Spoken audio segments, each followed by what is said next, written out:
क्यों नहीं गूंज रही है प्रतुल जी? देखिए, हम अपने जितने मुद्दे थे उनको लेकर चुनाव में गए थे, लेकिन जैसा अगर विपक्ष का प्रहार होगा तो उसका जवाब तो देना ही पड़ता। हमने राष्ट्रवाद की बात की, साहब 370 कश्मीर से हमने हटाया, जो इन्होंने कहा था खून की नदियां बह जाएंगी, कुछ नहीं हुआ, एक गोली तक नहीं चली। 35 से हमने हटाया, जो ट्रिपल तलाक था वो हमने हटाया।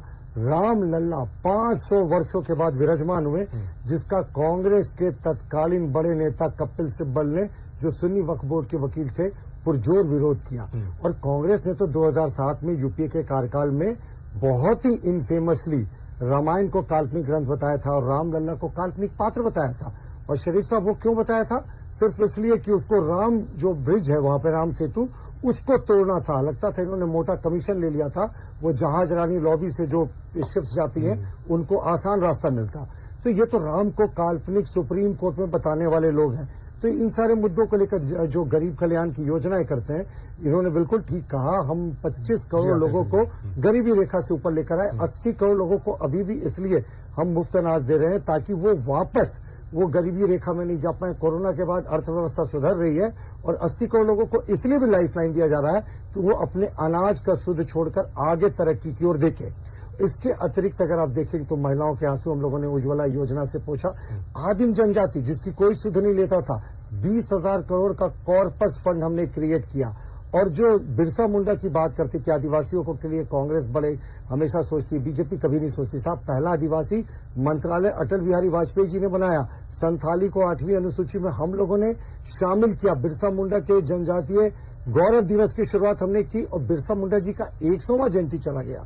कांग्रेस की सरकार थी, उन्होंने इग्नोर किया, लेकिन 150वीं जयंती अगले वर्ष है शरीफ साहब, और प्रधानमंत्री जी ने घोषणा की है कि पूरे देश में इसको मनाएंगे। और देखिए ये क्यों एजेंडा जब कांग्रेस सेट करेगी, देखिए ये कांग्रेस के मैनिफेस्टो का एक हिस्सा है, the Congress priorities and promises.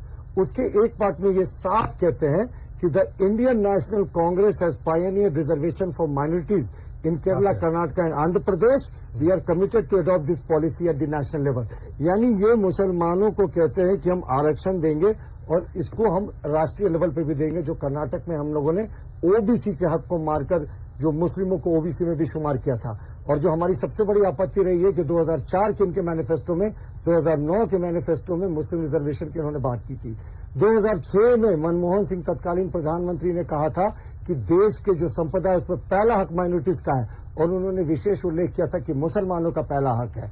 2012 में सेंट्रल कैबिनेट ने कैबिनेट नोट में लिया था। बस मैं मनमोहन सिंह की जो आप बात कर रहे हैं, ये वीडियो आ चुका है, पूरा वो कटा हुआ वीडियो आ रहा, पूरा जो फुल वीडियो है उन्होंने उसको आपने सुना होगा। उन्होंने दूसरे कम्युनिटीज की बात नहीं किया था, दूसरे कम्युनिटीज की बात की थी। बहुत सारी कम्युनिटी का नाम आप बोले दूसरे कम्युनिटीज का नाम लिया था, स्पेसिफाई करके कहा था पहला हक मुसलमानों का है। देखिए, हमें कोई परहेज नहीं, हम तो सबका साथ, सबका विकास और सबका विश्वास चाहते हैं। लेकिन अगर आप किसी तरीके से, इस तरीके से बहुसंख्यक समाज को, सनातनी समाज को नजरअंदाज करके सिर्फ और सिर्फ मुस्लिम आरक्षण की बात करेंगे ना, तो हमारा विरोध रहेगा।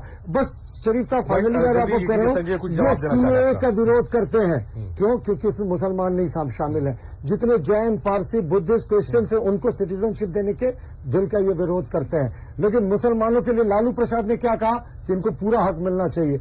ऐसा क्यों साहब? हक जो मिले वो संविधान के दायरे में मिले। अब कम्युनिटी रिलीजन आधारित, तो संविधान के जो रचयिता थे बाबा साहब अम्बेडकर, उन्होंने खारिज कर दिया था कि रिलीजन के आधार पर आरक्षण नहीं होना चाहिए। फिर कांग्रेस आज रिलीजन के आधार पर आरक्षण की क्यों बात कर रही है?